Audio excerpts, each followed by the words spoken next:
Hello and welcome you all guys once again to my YouTube channel.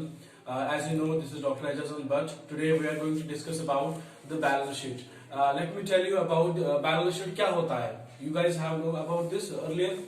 Balance sheet is a one kind of a statement. ये statement not a account. ये statement बनाया जाता है just based on the final accounts जिसे हम कहते हैं financial statement जिसे कहते हैं.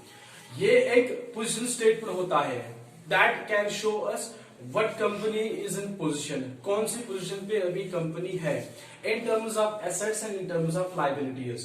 ये दो चीजें होती है बैलेंस शीट में. That what we are going to show today. जो मैं आज आपको यहाँ पे दिखाने वाला हूँ कि किस बेस पे बैलेंस शीट बनाया जाता है. Okay guys, so let's start the balance sheet over here. Balance sheet का पहले प्रोफॉर्म बनाना होता है. इसके दो साइड्स होते हैं. One side is liabilities and next is the assets. जो भी कंपनी में, जो एक फर्म में सारे के सारे एसेट्स आ जाते हैं. एसेट्स बहुत सारे टाइप से, वो भी हम साथ साथ में डिस्कस करते जाएंगे, बताता हूं मैं आपको. जो भी एसेट्स होते हैं वो left side of balance sheet आ जाते हैं एंड द राइट साइड जो रहता है इसका बैलेंस शीट का, वो लाइबिलिटीज हम शो करते हैं. So I am going to show some transactions over here कि आपको भी समझाऊंगा कि किस तरह के एसेट्स होते हैं, किस तरह के लाइबिलिटीज होती है. Okay, so liabilities are over here. यहाँ पे मैंने लिख लिया liabilities and the amount, assets and amount. इस तरह का प्रोफार्मा है. Then comes the first transaction जो आती है लाइबिलिटीज साइड में, that's an outstanding wages. Outstanding wages क्या होती है? These are the current liabilities. क्योंकि लाइबिलिटीज के बहुत सारे टाइप्स है. करंट लाइबिलिटीज होती है ना, जो current liabilities long term liabilities होती है एंड जो फिक्स लाइबिलिटीज होती है. Out of them outstanding wages जो है ये it is one of the example of किस चीज का? Current liabilities. जो जल्दी से जल्दी फटाफट विद इन 6 मंथ्स में लाइबिलिटी जो लाइबिलिटी होती है पे करते हैं. ओके, तो यहाँ पे हम अमाउंट देखते हैं 500 rupees. And next comes there commission received in advance. जो कमीशन हमने रिसीव किया हुआ था पहले एडवांस में during the turnover, during the process of business. जो एक फर्म है, फैक्ट्री का बिजनेस था या एक सोल प्रोप्राइटरशिप का या पार्टनरशिप का बिजनेस था, तो उसमें जब हमने देखा कि कमीशन हमने रिसीव किया हुआ था एडवांस में, वो अपने पास लाइबिलिटीज के फॉर्म में है. कितना है? 1300 rupees. And next comes sundry creditors. ये दो चीजें हैं, sundry creditors and sundry debtors. ऐसे लोग जिनको हमें पैसे देने होते हैं, these are the sundry creditors. आप लोग यहां देख सकते हो, these are the sundry creditors. Sundry creditors क्या होते हैं? जब एक से ज्यादा लोग ऐसे होते हैं सन्डरी जिनको हम पैसे देने वाले होते हैं. That remains the what? The liabilities for the enterprise. This is what? 10,000 rupees. ये भी एग्जाम्पल है करंट लाइबिलिटीज का. Now coming to the next, जो लॉन्ग टर्म लाइबिलिटीज होती है. लॉन्ग टर्म लाइबिलिटीज ऐसी होती है that can be paid in a very long time ना, आफ्टर ईयर, आफ्टर 2 ईयर, जो 1 साल या 2 साल से ज्यादा, 1 साल से ज्यादा हम पे कर सकते हैं. ऐसी कौन सी लाइबिलिटीज है?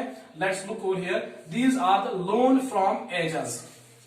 फॉर एग्जाम्पल हमने लोन लिया है एजाज से, वो कितना है? 15,000 रुपीज. ओके, बट इसमें ऐड करना है हमें कितना? Outstanding interest. क्योंकि अगर हमने लोन लिया है पिछले साल तो उस पे इंटरेस्ट ऐड हो जाएगा. वो इंटरेस्ट कितना आया हुआ है? That 900 rupees. तो ये दोनों को ऐड करना है. जब हम ऐड करेंगे 15,000 rupees, that's what the loan taken from the Ejaz from last year, उस पे कुछ इंटरेस्ट ऐड हो चुका है. That means what? 900 रुपीज. 915,000 कितना ऐड हो गया? 15,900 रुपीज. ये टोटल लोन है that what we are suppose to pay towards the word ages. Okay, now comes the next, the fixed liabilities. Fixed liabilities कौन सी होती है? This is what the capital. Capital यहाँ पे जो आप देख सकते हो, capital over here. Capital कितना है? 1 लाख रुपीज. एंड इसमें ऐड किया जाता है नेट प्रॉफिट. कल मैंने आप लोगों को गाइस एक प्रॉफिट लॉस अकाउंट बताया था, ट्रेडिंग प्रॉफिट लॉस अकाउंट. उसमें जब हमने ग्रॉस प्रॉफिट निकाला था, ग्रॉस प्रॉफिट में फिर हमने डिवाइड करी थी, सॉरी डिवाइड नहीं, डिडक्शन करी थी हमने किस चीज का? Indirect expenses. फिर रह गया था कुछ amount. That amount is to be taken over here. Add करना होता है नेट प्रॉफिट में. ये ऐड होता है टोटल कैपिटल में. जितना भी होता है सोर्सेज ऑफ एप्लीकेशन जिसे कहते हैं, सोर्स ऑफ इन्वेस्टमेंट कैपिटल, वो यहां देख सकते हैं हम.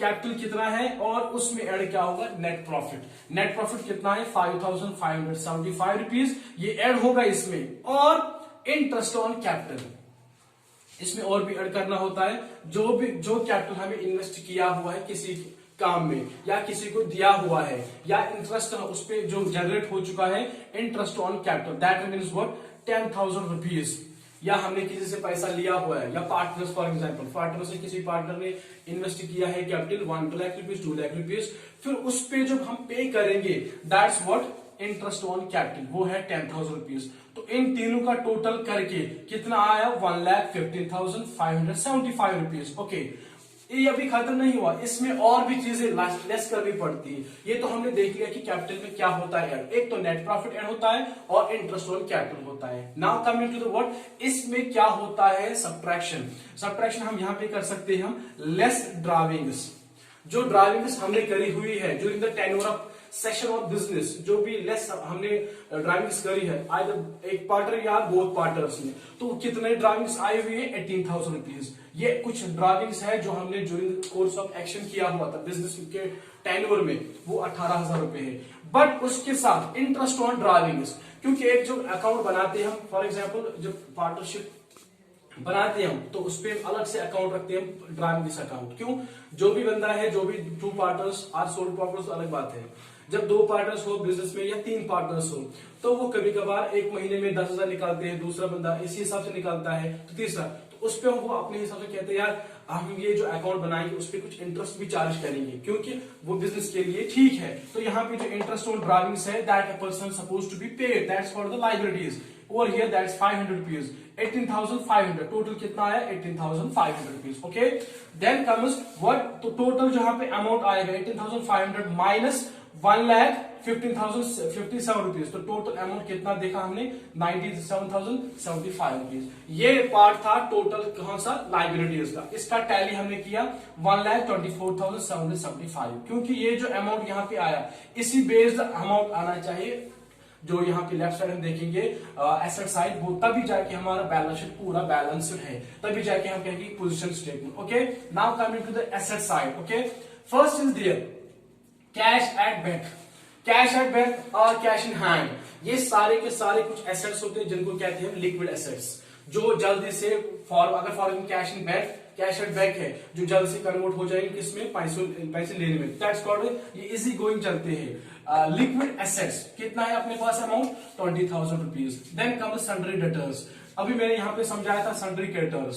सन्ड्री क्रेडिटर्स कौन होते हैं, to whom we are supposed to pay amount. Now over here the persons who are supposed to pay us, that's what the debtors। यहाँ पे एक है फिक्स्ड एसेट्स होते हैं, जो एक तरह का फ्लोटिंग एसेट्स है, पहले हमने बता दिया ये कैश एट बैंक जो कुछ लिक्विड एसेट्स है। Now coming the floating assets, floating assets जो ऐसे होते हैं जो सन्ड्री क्रेडिटर्स का एग्जांपल है। और क्लोजिंग स्टॉक है, वो कितना है यहाँ पे 28,100 rupees. Okay, now coming the closing stock कितना है 32,000 रुपीज टोटल। ये भी एक एग्जाम्पल है जो फ्लोटिंग एसेट्स का, ये भी एग्जाम्पल उसी का है। और इसका और एक प्रीपेड इंश्योरेंस है और प्रीपेड एक्सपेंसेस, वो भी एग्जाम्पल इसी का है। किसका, जो फ्लोटिंग एसेट्स होते हैं कंपनी के पास, क्योंकि एसेट्स है बहुत टाइप्स के, फ्लोटिंग एसेट्स है, लिक्विड एसेट्स है या फिक्स्ड एसेट्स है, तो ये उनमें से एक पार्ट है फ्लोटिंग एसेट्स, उस ये हमारे यहाँ पे शो करते हैं। और prepaid expenses, then comes here 300 rupees. Okay, उसके बाद बिल्डिंग यहाँ पे शो किया मैं, बिल्डिंग कौन सा है ये आप सबको पता है, बिल्डिंग ऐसा होता है कि फिक्स्ड एसेट होता है, तो फिक्स्ड एसेट क्या किया जाता है, शो करते हैं एसेट में। बिल्डिंग एसेट जो है अपने पास है 15,000 रुपए का है, तो इस पे भी और डेप्रिसिएशन होता है। अगर डेप्रिसिएशन होगा या इस पे कुछ काम किया तो फिर ऐड करेंगे, अगर या हमने इसमें कुछ एडिशन किया, अगर इसमें हमने यहाँ पे डेप्रिसिएशन आया, जब हमने बिल्डिंग पे देखा कि इसमें कुछ नुकसान हो गया तो हमने कुछ पैसे लगाए इस पे, that's called the depreciation. Depreciation कितना आया 375 रुपीज, तो इसमें से माइनस। डेप्रिसिएशन कैसे होता है, जब वियर एंड टियर होता है, जब हम यूज करेंगे, यूज एंड थ्रू उस चीजों को हम, तो यहाँ पे अमाउंट रहा है टोटल 14,625 रुपीज, क्योंकि हमने लेस किया यहाँ पे depreciation out of the building. Now comes the once more, जो एक हमारे पास यहाँ पे एक फिक्स्ड एसेट है, वो क्या है, मोटर वैन। मोटर वैन यहाँ पे और एक एग्जांपल है फिक्स्ड एसेट का, वो क्या होगा 25,000। मैंने अभी यहाँ पे अमाउंट नहीं फॉरवर्ड किया, क्यों, इस पे भी डेप्रिसिएशन हो सकता है ना। तो डेप्रिसिएशन कितना है इस पे 2,500 rupees depreciation coming out the motor van. Now remains only 22,500 rupees. Guys यहां तक आप लोगों को पूरा अंडरस्टैंड हो गया है? Then I have to go forward next over here the furniture and fittings. जो भी फर्नीचर अपने पास बिजनेस में है और फिटिंग्स का सामान हमने लगाया हुआ है बिजनेस के पर्पज से, तो वो कितना है? 7,500 rupees. It is an example of assets, but कौन सा एसेट? ये है फिक्स्ड एसेट्स। ओके, तो यहाँ पे हम 7,500 रुपीज एड करेंगे, बट लेस इसमें होगा डेप्रिसिएशन, क्योंकि फर्नीचर जो हमने सामान लाया, फॉर एग्जांपल हमने सोफा लाया, चेयर्स, टेबल्स जो अपने पास है, फर्नीचर होते हैं, टेबल्स होते हैं, या फिटिंग का सामान हमने पूरा देखा है, तो उसमें भी डेप्रिसिएशन हुआ है 750 रुपए टोटल। तो ये क्या होगा? यहाँ पे ये डिडक्ट होगा, ये भी माइनस होगा out of total value of furniture and fittings, that was 7,500। तो इट मीन्स यहाँ पे कितना बच गया?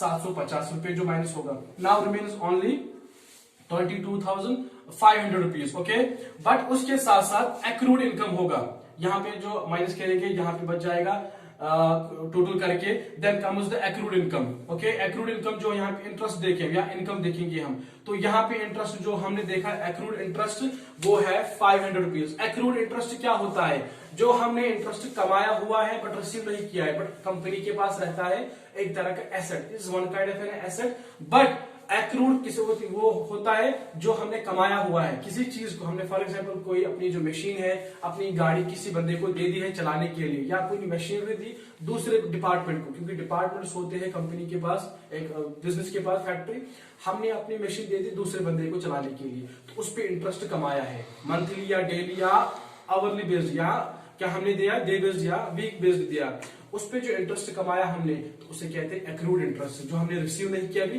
But we are suppose to receive in advance. And that was all about जो हमने देखा टोटल अमाउंट 1,24,775 रुपीज। तो दोनों साइड से यहाँ पे टैली हो गया है, तो यहाँ पे हम कह सकते हैं this is called an position statement. Now we can show this account, this statement can depict the right image, the right position of business, where business is going on based on assets and where business is going on based on the liabilities. This was all about the balance sheet. Hope you all understood well. अगर कोई भी doubt है आप लोगों को अभी तक, तो आप फिर इसके बाद क्या कर सकते हो? मेरे कमेंट बॉक्स में नीचे देख सकते हो, वो आप कमेंट कर सकते हो, एंड साथ साथ में कोई भी मुझे व्हाट्सएप मैसेज कर सकता है। नंबर यहाँ पे मैं फॉरवर्ड कर रहा हूँ 9149436440। तो आप 440, तो यहाँ पे आप मेरे व्हाट्सएप नंबर पे मैसेज कर सकते हो about comments, and comment section जो नीचे दिया होता है वीडियो में, आप वहां पे कमेंट्स कर सकते हो। Hope you all understood well, and hope you guys understood this, and further जो वीडियो आएंगे उस पे भी और कमेंट करेंगे, और साथ साथ में इसको सब्सक्राइब करिए, और साथ साथ में लाइक करिए, साथ में कमेंट्स करिए, क्योंकि हम नेक्स्ट जो वीडियोस आएंगे उसमें भी और ज्यादा जो वीडियो आएगा बैलेंस शीट के लिए, प्रॉफिट लॉस अकाउंट, या जो नेक्स्ट टॉपिक होगा वो I let you know timely. Until that, stay happy and goodbye all.